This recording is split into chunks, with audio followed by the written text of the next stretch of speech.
সামাজিক যোগাযোগ মাধ্যমে ছড়িয়ে পড়া ভিডিওতে দেখা যায় ছিনতাইকারী সন্দেহে দুজনকে পিটিয়ে ঝুলিয়ে রাখা হচ্ছে পদচারী সেতুতে। পরে জানা যায় ঘটনাটি মঙ্গলবার রাতে রাজধানীর উত্তরার হাউস বিল্ডিং এলাকার।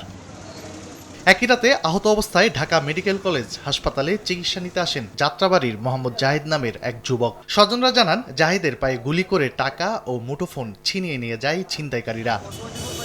এ দুটি ছাড়াও গত কয়েকদিনে ছিনতাইয়ের একাধিক ঘটনার পরিপ্রেক্ষিতে মঙ্গলবার রাতে বিশেষ টহল কার্যক্রম শুরু করে যৌথ বাহিনী। চেকপোস্ট বসানো হয় ধানমন্ডি, বিজয় সরণি সহ বিভিন্ন এলাকায়, যা পরিদর্শন করেন স্থানীয় সরকার উপদেষ্টা আসিফ মাহমুদ ও ডিএমপি কমিশনার। পরে ব্রিফিংয়ে উপদেষ্টা বলেন, বিশৃঙ্খল পরিস্থিতির পেছনকার ইন্ধন রাজনৈতিক।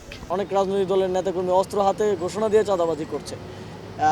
এগুলো আসলে অ্যানার্কি তৈরি করে এবং এটা বাকিদেরকেও ইন্সপায়ার করে। জনগণের নিরাপত্তা বিঘ্নিত করার জন্য যদি কেউ চেষ্টা করে, সেটা রাজনৈতিক হোক কিংবা নিতান্তই চাঁদাবাজি ছিনতাইয়ের মতো ঘটনা হোক, সেটা কোনোভাবেই বরদাস্ত করা হবে না। সেক্ষেত্রে আইনশৃঙ্খলা বাহিনী কঠোর থেকে কঠোরতম অবস্থান নেবে। রাজধানীর ৬৫ স্থানে চেকপোস্ট বসানো হয়েছে জানিয়ে ডিএমপি কমিশনার বলেন, ছিনতাই সহ অপরাধ দমনে শুধু ভিডিও ধারণ না করে সবাইকে এগিয়ে আসার তাগিদ দেন। সন্দেহবশত কাউকে আটক করা হলেও আইন হাতে তুলে না নেওয়ার আহ্বান জানান তিনি। আমরা বাংলাদেশ সেনাবাহিনীর সাহায্যে সহযোগিতায় ঢাকা শহরে মোট ৬৫টি চেকপোস্ট পরিচালনা করছি। আগে যে একটা অপরাধ হলে 10টা লোক সামনে আগে এসে প্রতিরোধের চেষ্টা করতো, এখন সেটা না করে উল্টা পকেট থেকে মোবাইল বের করে উনি ওইটা ভিডিওতে ব্যস্ত। আমি এই জন্য সকলকে অনুরোধ করি যে আসেন সবাই প্রতিরোধ গড়ে তুলি।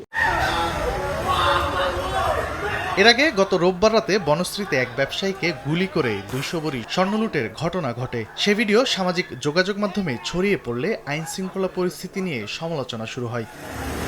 তানভীর হাসান মেঘ, সময় সংবাদ, ঢাকা।